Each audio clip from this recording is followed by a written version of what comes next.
for the meeting, but for months when I didn't really have the group we have now to figure this stuff out, I was trying to figure out how on earth all of these communities have such like basically revolutionary tech, but they all think everybody else is a LARP, right? That did not make sense to me. So just trying to do whatever logic polls and research I could, I think I came to the conclusion that what we've got is a huge compartmentalization thing, right? Like, so for the BSHIB dev side, where he's got his projects like our bridge tokens here, they may not necessarily know what's going on the Cuomo and Ka side, or on the unification side, or on the Treat ecosystem side. So the Right. trick as we get towards the finish line is figuring out how we bridge those gaps together. So I think it's almost poetic that this discussion is happening in the BSHIB chat because of the nature of BSHIB and Woof. And maybe that's the kind of the sauce for the conversation this time around, is what strategies we can use to start getting people to talk to each other. And then maybe we don't wake up every day and see more crap from the SHIB army with the same crap. It's not even new crap. Right. One thing I think that's pretty big was basically BSHIB's now connection to Treat. And like I mean, there was a catalyst, obviously, the connection for me, finding that a mutual wallet was receiving and like sending ETH out that went from the actual BSHIB deployer and the whale that invested. And then I just drew the connection of the crypto kitties. I mean, that was another catalyst. But all around, the biggest thing for me is the massive amounts of ETH, like billions of dollars. And not only ETH, like there's other coins that they hold like heavy amounts of. Just kind of gives me some like a little bit of a cushion. Like, they're this well off. They're not here to scam us. And I think that everything that put it together was the movement of the fragments of money through thousands and thousands of transactions. I remember sitting there clicking for like 3 hours, like manually going through it and finding these points. And that's what really made me feel confident, was the same movement of all the money going around. Just a strong connection, in my opinion. Yeah, I agree with you. I would. Clinton, you want to take a moment and just kind of like, because I know we've got a lot more of the Treat people over this time around, to just kind of catch them up to speed with what we think the BSHIB and Woof stuff is and how we kind of came to that conclusion. That way, then when we come in with the Treat stuff, it sounds like common language. Yeah, so I'll need your help for sure. So BSHIB was I wasn't around at this time. I came like 3 days after the launch of it, but it was launched on PuppyNet before SHI even made any announcement about PuppyNet being live, and a lot of people found it. And then they noticed that the same deployer that deployed it on PuppyNet deployed it on Ethernet or Ethereum. And so the Telegram kind of formed around that, and people started to look more into it. And then there started to be text messages sent on the blockchain from the deployer saying he's watching. And then that's when this dormant wallet that Kent brought up woke up and bought in. And then it also sent a long, detailed message. I can't really recite it, but it was pretty much questioning the dev and telling him to stop playing games and show us what he's made. And then the deployer responded, only true believers will prevail. And then I bet on the timeline, but shortly after that, he paid for the DEX tools, created a website that's no longer up, and also provided the logo that we see. Then I want to say it was like 7 or 14 days later, the SHIB Zone Telegram popped up, and it was deployed by the same deployer. you could talk in it at first, but by the time I jumped in, the Telegram was muted and no one could talk anymore. So then we were trying to find the connection between the two other than just the deployer being the same. That's when Kent started to dive into the code on both contracts with GTP, and we started to really see that the code was very similar, describing similarly the plasma bridge side of Shibarium that the docs were talking about. And if Kent, if you want to talk more about that side of it, since you found it. So I think, well, it's kind of hard because in the bridge, there's multiple contracts that are involved. And what will happen with the token that represents the bridge is that you won't see all of that, like down to the nitty and gritty, all this like smaller pieces, or rather the bigger pieces that actually shows the functioning of the bridge. So that's when I used GPT, and I was confused because like they were deployed, SHIB zone was deployed and BSHIB, and they both had the same code other than BSHIB has a trillion supply, Whoop has 100,000, and then the fees are a little bit different. And I think a lot of people were hesitant to join in to both of these tokens because the code's shorter, and it doesn't look as crazy. It doesn't look as like sophisticated.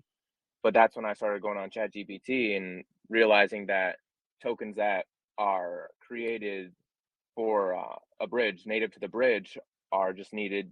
All they need to have pretty much is like transfers, approvals, some liquidity provision, and some other smaller functions. But what I was looking at was Polka Bridge, and that's where I compared the two. And other than the mint/burn functions, I mean, Polka Bridge has the same exact functions as our tokens.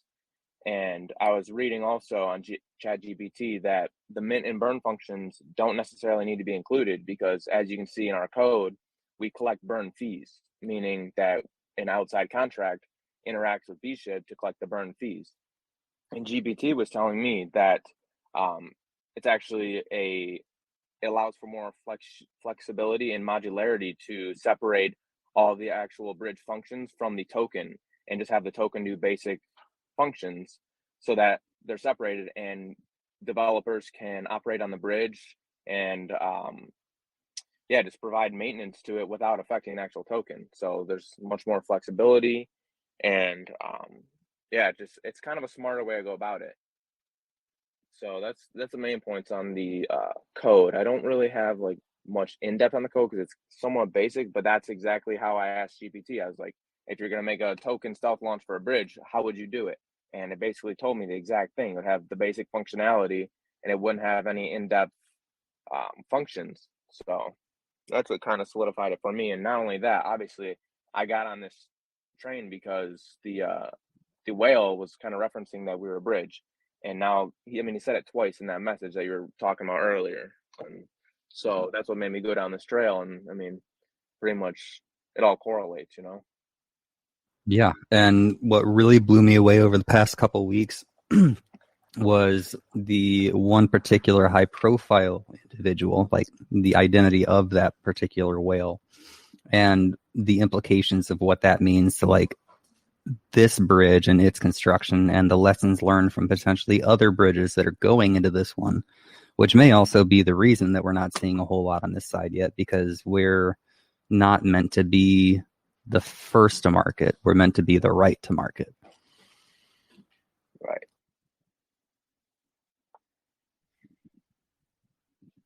Yeah, AKA exactly. we think Yes, she has. AKA we think Richard Hart might be proximally connected. That whale is, if anyone doesn't know this portion yet, I posted it on my Twitter and in the community chat, but I tracked down the wallet all the way back to just a massive wallet holding 250 million in ETH. And that wallet has transactions with Richard Hart's wallet. And it also has transactions with, I don't know this company, I don't know how to pronounce it either, Gnosis maybe. And I don't know exactly what that is. I remember Luma, we talked about that, and I think it was something a little bit different, not on the unification side, but I think that became a dead end because Gnosis safes are they're like long-term holdings that aren't custodial. So for tax purposes, like obviously I'm not a tax advisor, but that's why they're there. Right. And and also, I mean, I saw this whale making transactions with Richard Hart's wallet and a few other wallets that tied in as well. Not only that, the SHIB deployer has several transactions of the Hex token back in the days when it just basically launched. I was just checking that out the other day. So, and it doesn't really have many with other tokens that are like brand new off the launch and older. So I think there's something going on with Richard Hart and Pulse Chain, but I mean, can't say that 100% sure, but it definitely seems like I just don't know what is going on behind the scenes, you know? Mm-hmm. Yeah, that's where we go into speculation territory, but it's one of those where like eventually it stops becoming a coincidence because there's too many of them, and we're hitting that point. We're not quite there yet. It's just kind of cool because I've been keeping track on like some of the snags and pinch points for Pulse Chain's bridge launch. Like I think at one point they only had one bridge. It was jammed.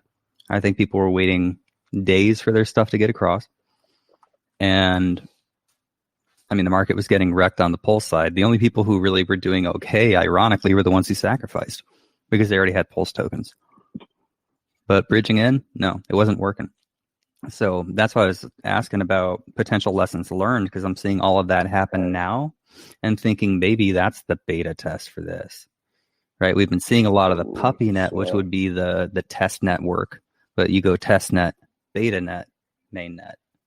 Right? Like you don't have to go or testnet beta testing mainnet.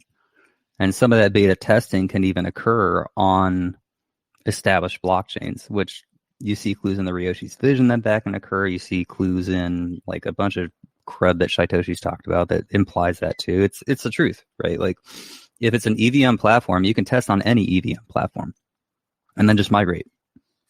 So that gives me a whole lot of like real world experience on the matter to say like there's a high likelihood that what we're seeing on the BSHIB and WIF side is a bridge.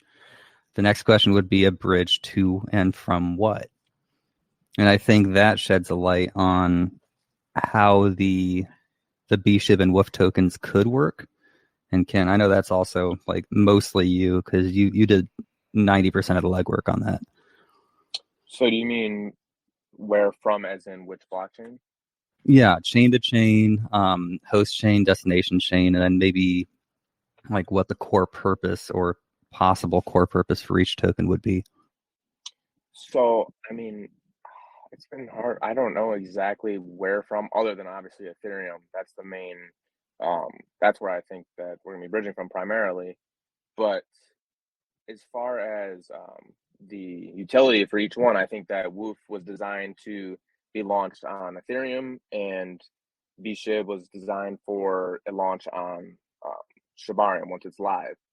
So I think that possibly, I don't know, I've had a few theories on it, but one I was looking into is just maybe on each end liquidity provision. So I think a liquidity pool could be established for Ethereum for WOOF, so like part and part, and then BSHIB and Ethereum as well on each end. So it covers both ends of the bridge. But I mean, I don't know. I've had several like theories. I got to go back and look exactly on my Twitter if I want to find my other one. But that's what I'm leaning for, is because I see it in the code as all the liquidity functions, and other than that, just transfer approvals, checking balances, checking swap times, and that's another thing. The swap times, that was another thing that made me think that could be related to the bridge, because you want to calculate the amount of time it's going to take before you bridge one over from Ethereum to Shibarium. So I'm going to check out my Twitter here in a minute. I'm going to see one of my other posts. And we think it's closest to a bridge in concept, right? Say that again? I don't hear you. Closest to a gravity bridge in concept? Yeah, I would say. That makes me think that it's an L1 to L2 bridge. Yeah. Oh yeah. That's speculators out there. That's where my head's at. So if that were the case, I guess I would assume that if you had a certain token on each side of the fence, the supplies were set up so that they could be paired with certain types of tokens. I learned this from the Childhood Zen slide, ironically. that there was sorry, I'm saying like 50 times. I'm trying to get through my food. Now I'm finished. Just kidding. There was the last one. There's a very brilliant coder out there by the name of Sarah Diane who made a new algorithm that kind of solves what I think BSHIB did on the token side. But what her Dinero protocol does is it's like a new dialect on JavaScript. Think of it that way, or a JS script that handles floating points a little bit better because not every token is going to be represented by the same amount of significant digits, if that makes sense. Like sometimes you have tokens that have really, really big numbers, like Bitcoin. I'm sorry, not like Bitcoin, like we'll say USDT, like Tether. And then you have ones that have really, really small numbers that go down to the sats. And to have one token represent that entire range, it's really hard to manage money on that. So let's say BSHIB and WOOF are these like piles of gold on each side of the bridge, and you just exchange that gold for whatever the currency on that side is. You got to think about the currency receiving and giving back. Otherwise, your pile of gold is going to be gone. It's going to be a pile of gone. So that's my theory on it, at least, is that the reason for the huge difference in token supplies and also the reason that I always get this backwards is either BSHIB or WOOF that can mint and burn, and then the other one can only burn. So see, I was looking at scrolling on your Twitter earlier, looking at one of those things that you stated about the functions, but actually in both, I mean, there's really, so it is like identical pretty much other than the fees, but there's no actual burn/mint function. So wasn't it called something else? Like the reason we couldn't find it was under a different name. It wasn't called burn. It was something else. Yeah, like I think they either set the marketing or dev wallet to a burn address, and that's how they handled it. Yeah. I think that it is sent to, well, I think external contracts are pretty much responsible for the burn/mint. Sorry, someone in my car right now and someone's driving real close. So basically it just collects burn fees is what I noticed. And that's where the mint part, I don't know exactly. I think that's going to be carried out in a separate contract. But as far as collecting burn fees, there's no burn functions in the code, but it collects the burn fees, which shows that it is connected. So I'm sure that's going to be carried out elsewhere, Maybe. Yeah, it's still that on an answer to that one. Yeah, so that was my theory. Like, we've got working theories. We don't have one where we say, like, this is the theory. And that's one thing I really do appreciate about this group is we keep things in the abstract where we don't have concrete info. And that allows us to get to some pretty cool places. So that being said, I know we kind of got there on the wallet side. So, Mums, maybe you'd like to kind of talk about, or Darkshib even, the wallet tracking that happened on the Treat side that gave us conclusion that there was a SHIB connection. Okay, so what did you want to know? Sorry, I'm doing like multiple things at once. It's okay. Ken had just done a really good explanation on the wallet tracking that kind of sealed the deal for why we think BSHIB and WOOF are bridge tokens. So was going to ask you and Crypto Mums for the wallet digging that you did on the Treat side, like kind of that sequence of events and some of the things you learned along the way that gave Treat its clarity in the ecosystem. Well, our wallet, basically our funding wallet in the beginning was Boneware, who is now, your biggest nightmare. He used to be the ghost, but before that, I don't even think he had an ENS before the ghost. I think it was just nothing. But they never really dug past that wallet, to be honest. So are you Are you saying, Luma, that there was a connection to the SHIB deployer, or just so you know that the treat token is solidified, that it's legitimate along all those lines? More the latter, that it was solidified as legitimate, right? I'm not the wallet tracking guy, so unfortunately I have to rely on outside sources for that one. Right. But when it comes to learning functions, that's more my specialty. Yeah, right. One thing I just want to say for your guys, for Treat's sake, is what I was saying to Crypto Mums earlier, that, I mean, everything on the BSHIB and Whoop end is now, I mean, it can go like hand in hand with Treat, because I found like in one wallet had several interactions, like over 20 interactions with all three of the ghost wallets. That goes right back to another wallet, which leads right to our deployer. And if we were deployed on PuppyNet 2 hours before Shitoshi ever said that it was live, I mean, we're all in the same boat, That goes for every project on like the T wallet aspect.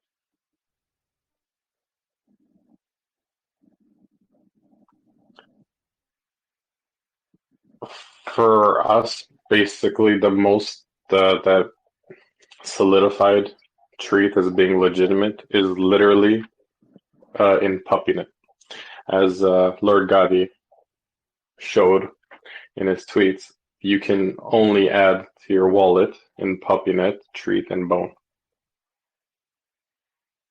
Yeah, that was huge. I saw that today. Treat as well, when PuppyNet was first launched, the dev was the only one that actually was integrating all the wallets within PuppyNet. All the holders and everything, he was integrating it into PuppyNet. Our actual addresses, the amount of how we were holding of Treat, all of that was put on PuppyNet right in the beginning of PuppyNet. Yeah, I remember that. There was almost like no delay involved. As soon as PuppyNet was live, it was like within hours, if even that, the tokens were listed. So much to the credit of BSHIB having that.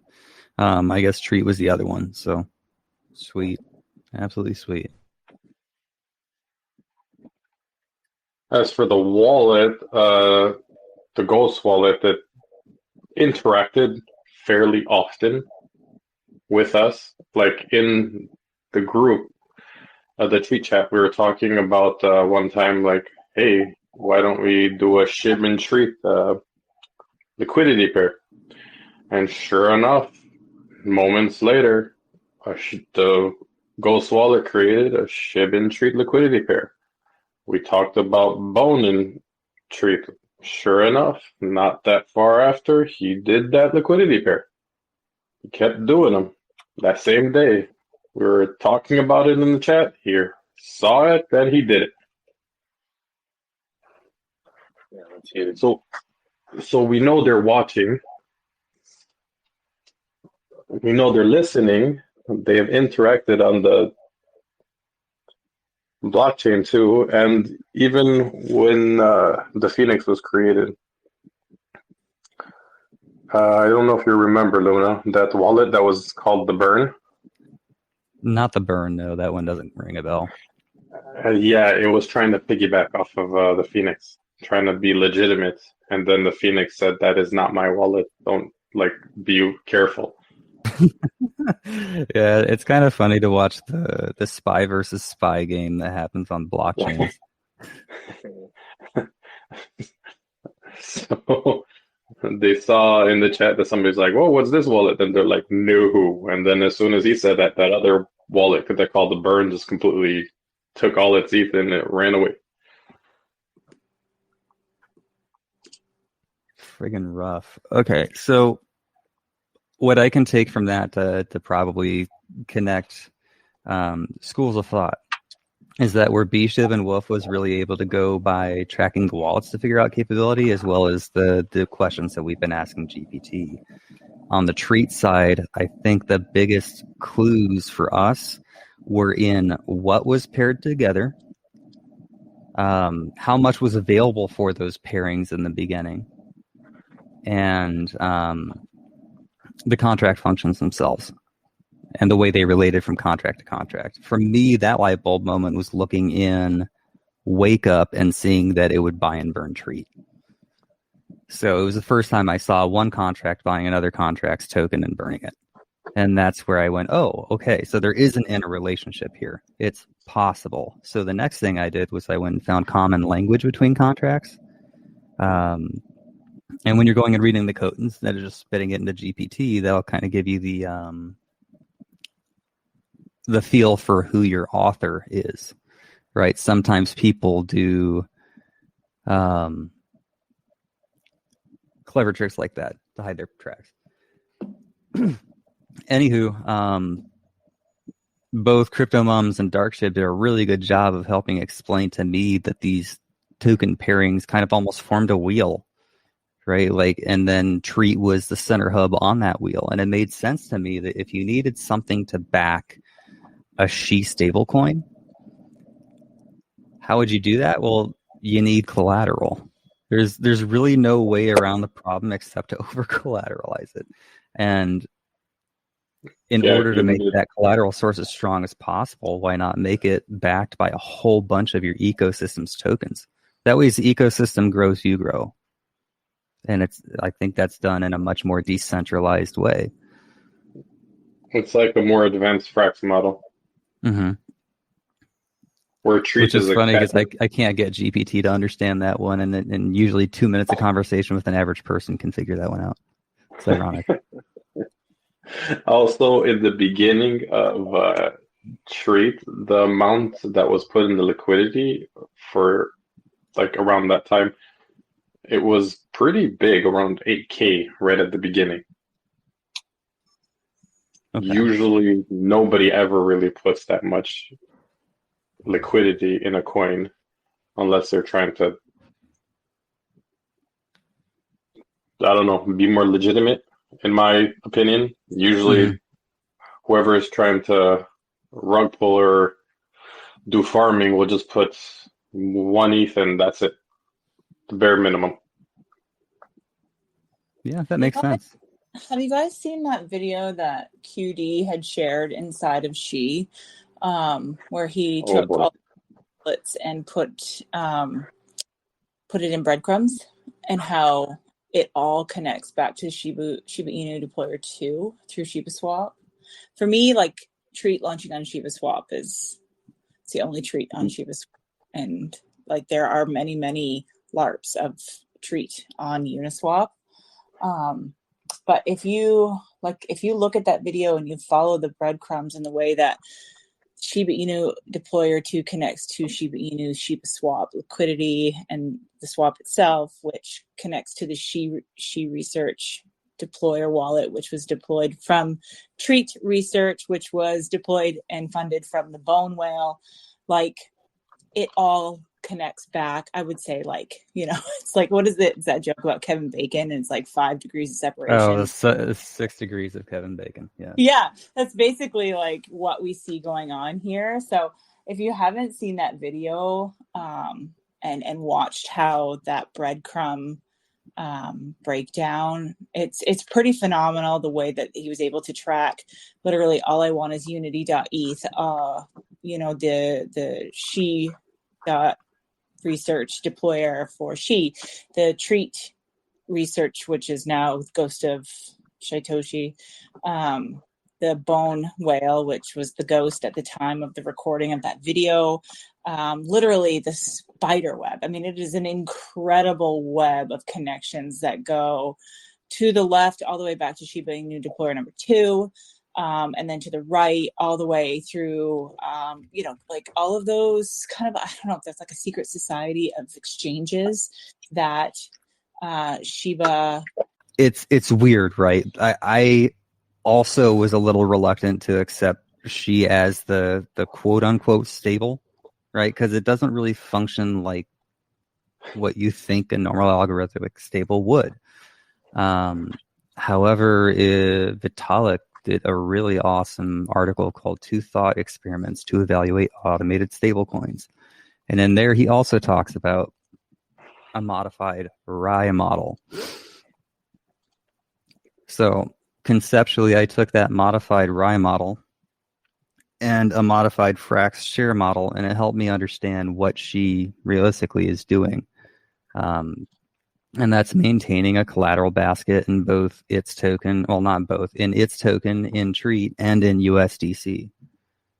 And the capability of being able to keep any bank in USDC is what allows it to be a means of exchange, which is the goal, right? The goal is the ryoshi statement about being able to buy your Dorado with SHI. It's not about making sure that SHI is exactly 1 penny and it's always 1 penny, because then your entire ecosystem has to be about keeping it at 1 penny, and you cripple yourself. So I think what I ended up finding out of this was much smarter than what I had anticipated going in. Revolution strikes me as the beta test for it, if you will, because it's already paired to DAI, right? Like, it's already got a stable pairing and it's already over collateralized. And it's just a sleeping giant. So I assume if that works, then we'll have a better idea of understanding how SHI works so we can trust it more when it shows up. And I think I've been seeing that theme repeat a bit more throughout the ecosystem, especially over the past month, where they're starting to prime people to ideas that we already accept here as just like fact. So there's definitely big brains in the background that are helping connect the communication gaps that we have. I think we can help them out a bit too, by doing what we're doing here. This is awesome. I think what you ended up finding out, Crypto Mums, is everything from the Tay wallets back that they need. So hopefully that helps you guys out. And I'll just personally vouch for QD's ability to show how the modified Frax model works. I think I tweeted that one out a while back too. So you can see it in action on those contracts. And for me, that's the conclusion. I don't really have to worry about its validity at that point. Yeah, QD is an actual dev, so he actually knows how to read the code. Yeah, that makes sense. I'm only learning. Quick question. Is this thing? Sorry. No, go ahead. I was just gonna say, is this little thing that you sent Crypto Mums about QD Miner on breadcrumbs, is this like a paid advanced one? Like, right now, it's not our job, or it's never anybody's job to convince anyone that this is the real treat. This is the bridge for Shibarium. You know, right now we're kind of keeping the plate spinning in the air, you know, utilizing these tools to, you know, keep, conviction and our concrete, belief in what it is exactly that we have here, so that everyone else can continue to find their own conviction in this. Some will come early, some will come late. At the end of the day, people will come. That's not the issue that, I think is that arises, just whether or not, we need to make sure that we continue to establish a community where people will feel welcome no matter what time they come, whether they're here now or they come late or they come from, a place of remorse because they tore us down. I mean, like I said to Dark SHIB, I'm tired of being called a scammer. It sucks. I hate it. It's so annoying. It's annoying. It bothers me because, at the end of the day, someone said to me, or someone said in the chat, like, do you know her in reality? And it's like, holy crap, that hit me hard. Like, to think that this life that we live online is not actual reality. Well, it is, right? Like, this is reality. To some people, it absolutely becomes reality, right? I agree. For sure, especially when you see this as the opportunity, right? For me, like, opportunity is the hope for the future. When you are building and raising children, you're building a family, you're creating future, you're trying to teach your children what things are going to look like, now, what they look like and what they're going to look like when they head out into the real world. And, to think that, yeah, this is absolutely reality. Was it once before considered this, virtual playground of just childish imagination? Maybe. But, for me, like, this is absolutely reality. And it's coming faster than people expect, even though it's not something that, you know what I'm saying? Like people, I don't by understanding, yes, this is a very small percentage of people that are involved in crypto, and if you really want to break down demographics, you'd probably scare the shit out of yourself. If you looked at, people in certain age brackets or, social status or male and female, like whatever it may be, right? Like, it is coming, and it's coming fast, and it's coming like a freight train, and I think at the end of the day, the most important thing we can do is just continue to build a community that's going to be welcoming for whenever these people come, because they're going to come. It's not a matter of if, simply a matter of when. And that for me is the most important part, because at the very beginning of this, and I'm not going to say any names or anything like that, but there have been some very upfront, in your face, down your throat, up your ass people who have an extreme passion for DeFi, decentralization, deflation, and SHIB and all of this. And I get it. I totally get it. But, there also has to be the idea of like compassion and community and understanding. And yeah, you're going to meet fearful people along the way. And, I think just really conceptualizing that, every single person is on a journey, and it's not the same as one other person's journey. And the more accepting and the more open that we are, to allow people to come as they are, as they can, and when they can, is so much more valuable than jamming it down people's throats, than shoving it up people's ass, than, kicking people while they're down or shunning them if they don't agree. It's just really keeping an open heart to, the acceptance that the people are going to come. We have to make sure that we may want to give them a slap. I'm probably going to give a few people a slap, but it doesn't mean I don't love them. You know what I mean? So, that's the biggest thing for me, was there was a point where, yeah, this was tough, and we had some real heavy, excited people who had their own thoughts, beliefs. And I think it's like anything, right? Like, balance is so crucial to any like community, any token, any piece of this puzzle that we're trying to piece together. We can't have people hanging out at one end of the scale, waiting, do something.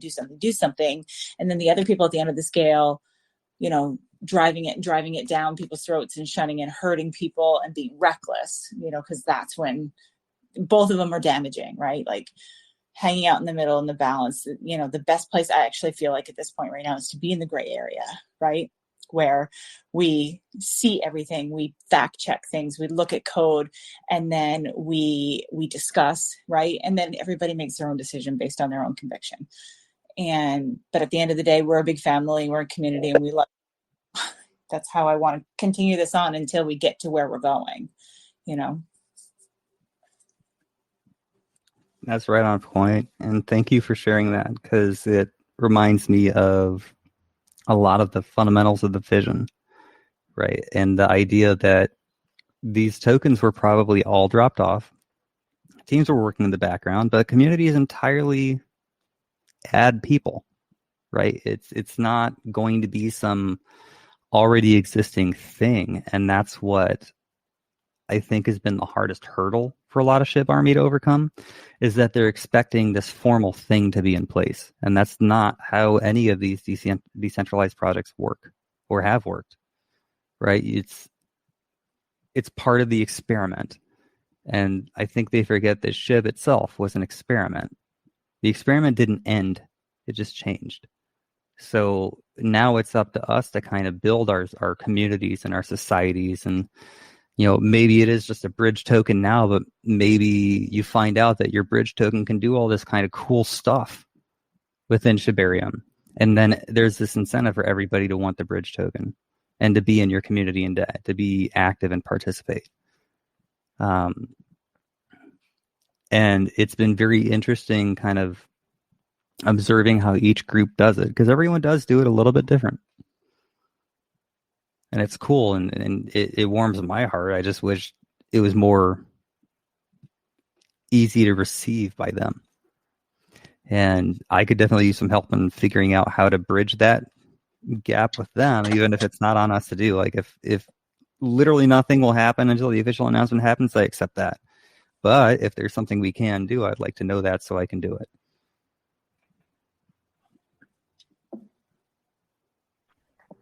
That's. Yeah, go ahead, Clinton. Oh, you go ahead.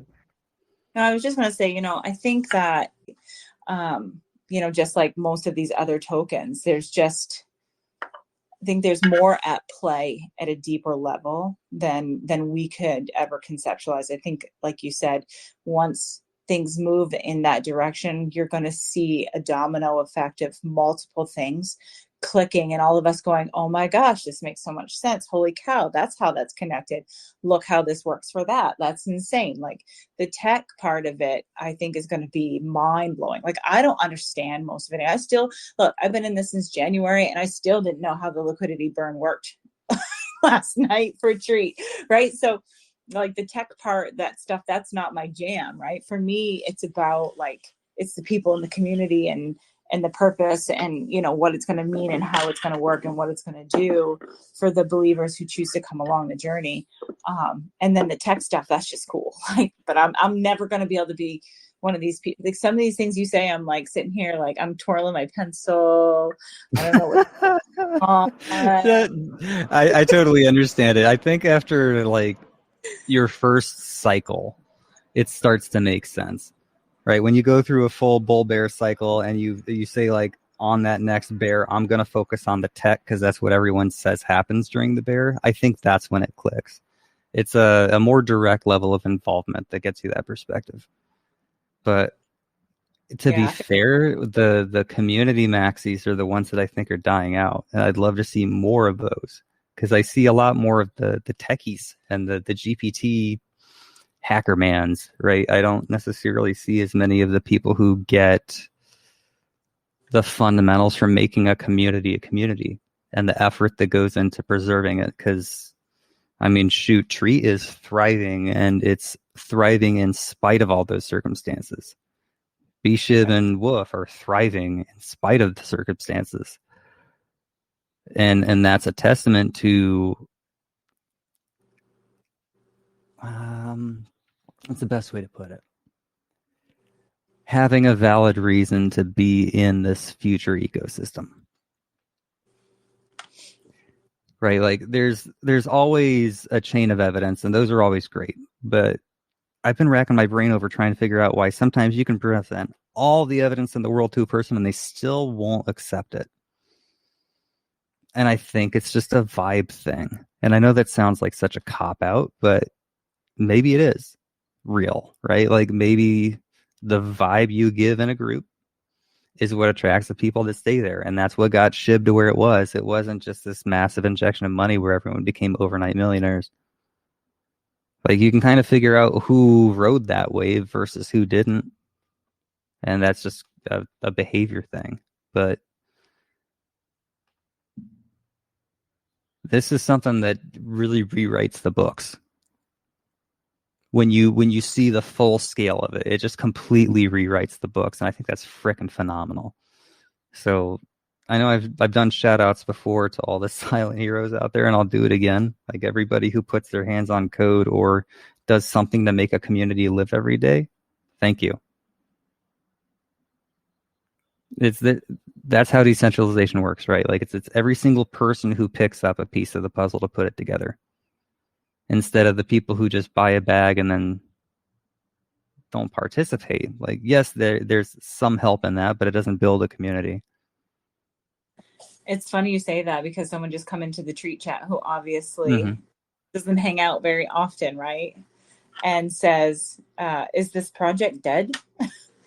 And we're like, you're like, no. And, Dark SHIB's like, not even close. And why? And too much calm. And my answer is enjoy that while you can. Yeah, the lion is just resting, right? But that's the thing, right? The more people, so, there's a lot of what you see happening, right? People see what they see. Everything is kind of this, it's two-dimensional. They see what's in front of them right now. And then there are things that are happening at deeper levels. There's a lot of DMs. I have a lot of DMs from mysterious people, right? Ghosts, and, all of their little ghouls and goblins who drop little theme for the meeting. But, for months when I didn't really have the group we have now to figure this stuff out, I was trying to figure out how on earth all of these communities have such like basically revolutionary